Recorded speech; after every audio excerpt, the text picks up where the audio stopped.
Ashawaa akkam jirtu maatiin Calee Akaadaamii ani nagaa kooti guyyaa irraa immoo viidiyoo keenya haaraadhaan walitti deebinee jirra. Viidiyoo keenya guyyaa irraatti Remedial Chemistry Chapter 3 kan waliin eegallotaa jechuudha.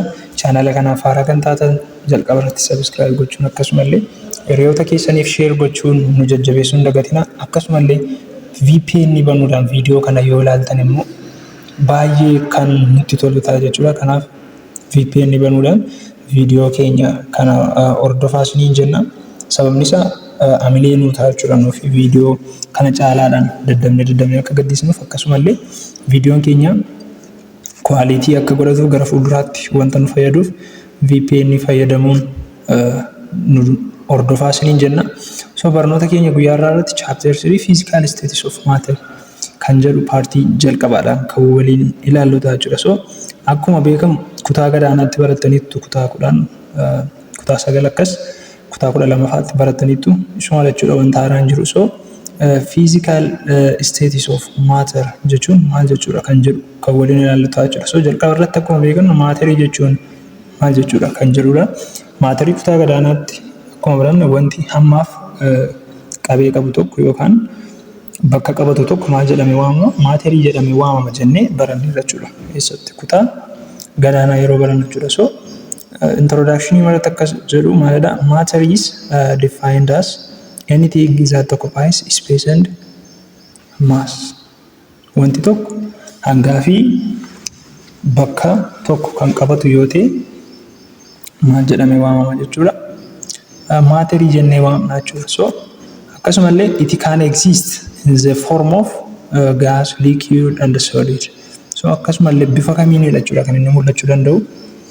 Maateriin tokko yookaan gaazii ta'uu danda'a yookaan liquidii yookaan solidiidhaan jechuudha. Bifa gaazii, bifa dhangala'aa yookaan bifa jajjaboo ta'een kan argamuu danda'udha jechuudha. Maaltu maaterii? So the simplest example is water we use in our daily life. So fakkeenyi inni guddaan fudhannee ilaaluu dandeenyu bishaan fudhannee ilaaluu dandeenya jechuudha.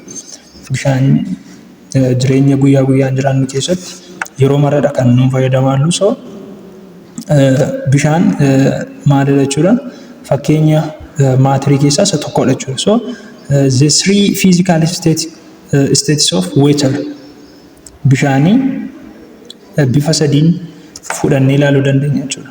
Gaaziidhaan, liquidiidhaan, solidiidhaan. So fakkeenyaaf bifa steamiidhaan gaafa ilaallu maalidha jechuudha? Water is a form of gas. Bifa gaaziidhaan mul'ata jechuudha. Yoo maal ta'e steam ta'e. Akkasumallee bifa waterii yoo ta'e immoo normal waterii jechuudha. It is what a form in the form of liquid jechuudha. Yookaan bifa dhangala'aadhaan jechuudha. Bishaan nuun dhugnu sun maalidha? Liquididha jechuudha. Garuu cabbii yoo ta'e bishaan maal ta'a? Turtii muraasaa booda fakkeenyaaf firiijii keessa yoo keessan bishaan gara cabbiitti jijjiirama. So yeroo sana maalidha jechuudha? Solidiidha yookaan solid stateidha jechuudha. Bifa sadiin mul'achuu danda'a jechuudha. Kanaafuu bishaanni steamiidhaan form of gas, water form of liquid, ice form of solid jennee ibsuu dandeenya jechuudha. So kanaafuu water have what? 3 physical states jennee ibsuu dandeenya jechuudha.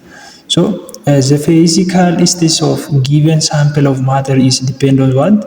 Temperature and pressure. Physical statein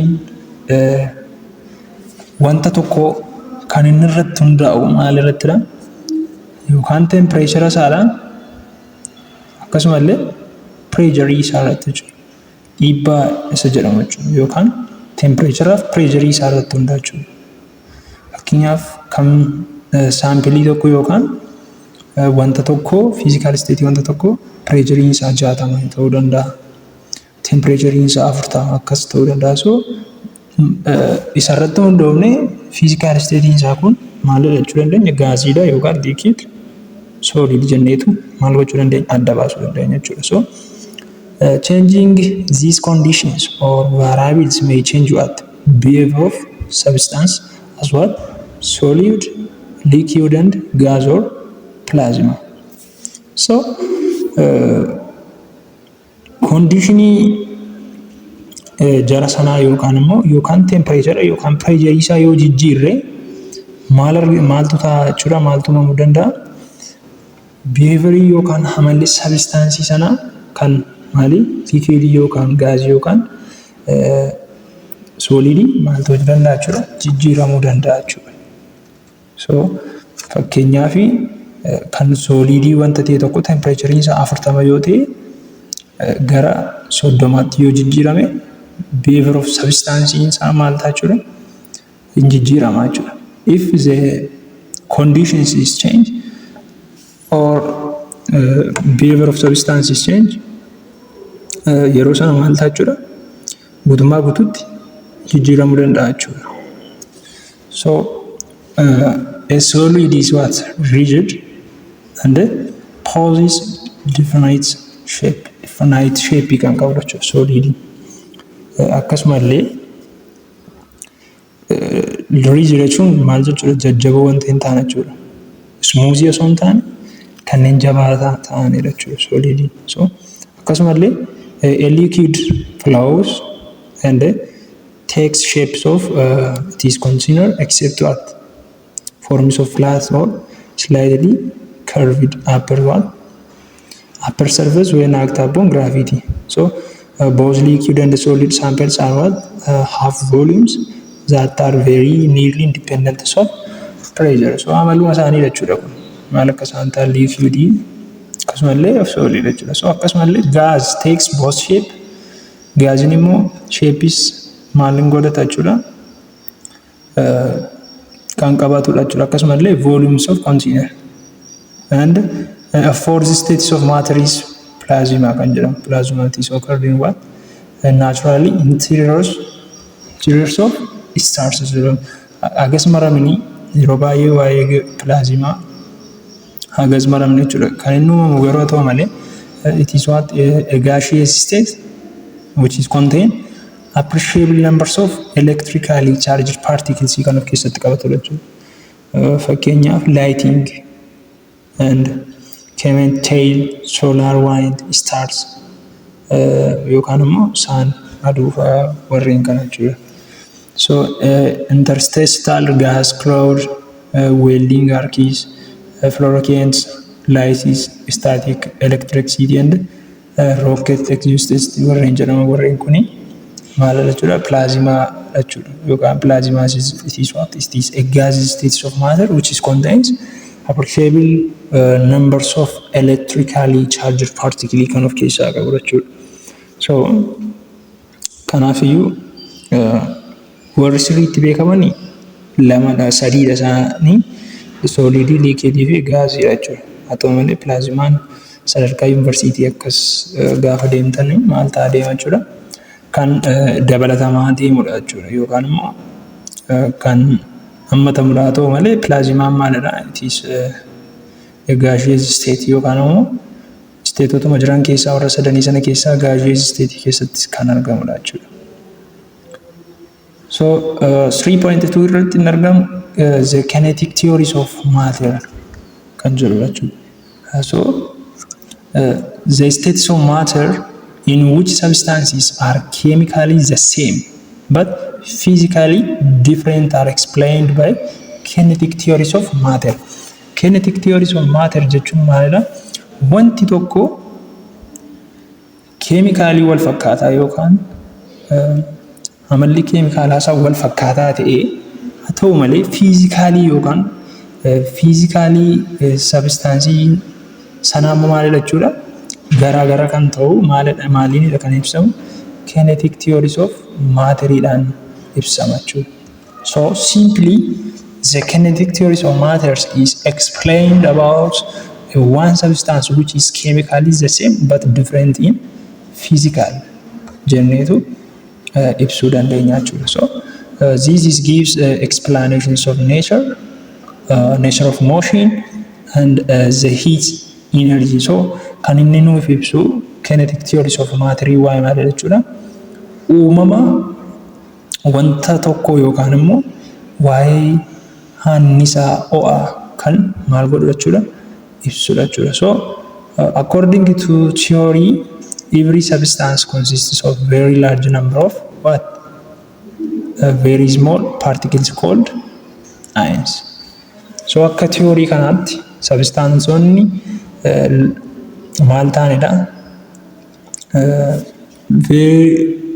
very small particle warreen qaban ions yookaan atom yookaan maal jedhamanii waamamu molecule jedhamanii waamamu jedha. So akkasumallee the motion of the particles increases with the rise temperature. So temperature gaafa dabalaa deemu, gaafa as ol dabalaa deemu, motion of particle illee maal ta'a jechuudha, dabalaa deema jechuudha yookaan ni dabala increase ta'a deema jechuudha.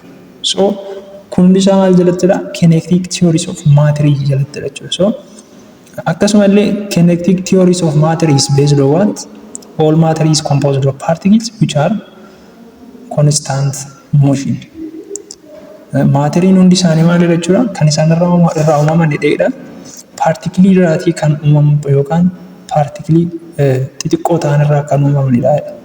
Maateriin hundi isaanii akkasumallee maalidha, constant motion warreen qabanidha jedheetu ibsa jechuudha maaltu kinetic theories of matter. Akkasumallee the particle possesses kinetic energy and potential energy. Partikiliin tokko maal jechuudha, yookaan kinetic energy yookaan potential energy. Annisaa sochii qabaachuu danda'a, annisaa kuufamaa qabaachuu danda'a jechuudha. So kanaaf iyyuu ni lammaffaa the particle possesses kinetic energy and potential energy. So the last one is the difference between three states of matter is due to what? Their energy content and motion of particles. So garaagarummaan isteetii sadan gana gidduu jiru solidii, gaazii fi liquidii gidduu jiru sababa maaliidhaan jechuudha, due to energy content yookaan immoo ammantaa energy isaan of keessatti hammatanidha jechuudha, yookaan annisaa isaan of keessatti qabatanii argaman irratti fi akkasumallee partikiliin sun sochii inni taasisu irratti kan hundaa'u jechuudha. So due to their energy content and the motions of the particles, the three states of matters have what? Different or there are different. So sababa kana sadaniin maal ta'uu danda'u jechuudha, kinetic theory wanta tokko baruu dandeenya jechuudha. So yookaan immoo kinetic theories of matter is depend on all matter is composed of particles as well as the particles possess kinetic energy and potential energy, and the last one is the difference between three states of matter is due to their energy content and the motions of the particles jechuun kan ibsudha jechuudha. So 3.3 irratti akkuma mul'atu properties of matter yookaan amalli maatarii tokko maali kan jedhamu jechuudha. So properties of gases can be summarized. Waa'ee gaazii gaafa ilaallu, gases have what? No definite shape and definite volume. So kutaa gadaanaatti akkuma barattan jechuudha. Akkasumallee gases can be easily what? Compressed as well as gases of what? Low densities compared to liquid and solid. So kun wanta salphaadha, kutaa gadaanaatti barattaniitu akkuma beekamu gaasiin qabxiin rukkinaasaa maalidha, liquidii fi solidii gadidha. Akkasumallee gases extract pressure in all directions, so as gases easily flow and diffuse through one to other. So amalli gaazii kan fakkaata jechuudha walumaa gala. Akkasumallee properties of liquid gaafa fudhanne ilaallu immoo have what? Definite volume but no have definite shape. Shape isaa kanadha. Sana dannee maal gochuu dandeenya jechuudha, lafa kaa'uu dandeenya jechuudha kan liquid. Fakkeenyaaf bishaan fudhannee yoo ilaalle shape isaa maal akka ta'e beekuu dandeenya jechuudha. Garuu volume isaa hammam akka ta'e himuu dandeenya. Asitti yoo fudhattan ilaaltan immoo gaaziin immoo akkas jechuudha. Shape isaa maal akka ta'e beekuu dandeenya. Volume isaa hammam akka ta'e garuu hin beekna jechuudha. Amala wal fakkaataa qabu jechuudha asitti. So akkasuma properties of liquid keessaa kan biraa maalidha? Have higher density bishaan gases. Qabxiin rukkinaasaa maalidha jechuudha? Kan gaazii irra olaanaadha jechuudha. Akkasumallee slightly maalidha jechuudha kuni? Compressively jechuudha. Akkasuma maalidha? Fluid. It is what? fluidiidha. So amalli isaa kan liquidii kana fakkaata jechuudha. Akkasumallee properties of solid kan solidii immoo akkuma mul'atu maalidha jechuudha. Solids have definite shape and definite volume. Solidii wanti ta'e yookaan jajjabaa wanti ta'e tokko shapein isaa akkanadha jechuu dandeenya. Akkasumallee volumein isaa maal akka ta'e beekuu dandeenya jechuudha. So in case of this solids have definite shape and definite volume. So akkasuma solids are generally have higher density than gases and liquid. Lamman isaanii irra immoo qabxii rukkina yookaan rukkina guddaa kan qabu eenyudha jechuudha. Solididha jechuudha. Gaasiin gadaanaadha. Liquidiinis gadaanaadha jechuudha. Maalirraa solididha. Garuu haa ta'u malee liquidiin higher density qaba jechuudha. Maalirraa gaasiirra. Garuu hunda isaanii kan caalu solididha jechuudha. So gaafa tartiibessitan maal ta'a jechuudha. Solid is greater than what? Liquid is greater than gas. Maaliin? Density dhaan jechuudha. According to higher density, solids have greater than liquid and liquid is greater than gases jettanii kaa'uu dandeessu jechuudha. Akkasumallee solids are what? Extremely difficult to compress. Difficult, extremely. Liquid yoo fudhattan slightly dha. Asitti immoo maalidha kan gaazii immoo easily dhaan. So jecha kana adda baasuu qabdu jechuudha. Yeroo baay'ee waan akka kanaa wal jala daddabarsuunidha kan isaan nama dogoggorsan qormaata irratti. So kanaaf iyyuu solids are what? Extremely difficult to compress. So akkasumallee solids are what? Not fluid miti jechuudha solid. Fluid kan ta'e maalidha?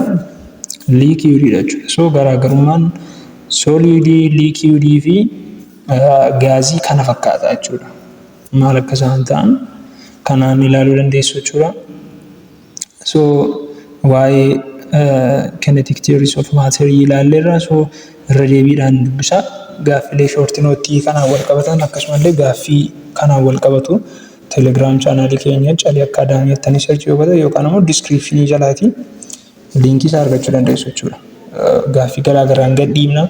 Remedial chemistry kanaan dura hojjetamaa ture kan bara 2014 irraa kaasee kan jiru hundasaa gaaffii garaagaraan hin argattu achirra seentanii akkasumallee hiriyoota keessaniif share gochuu hunda gatiin isiniin jenna.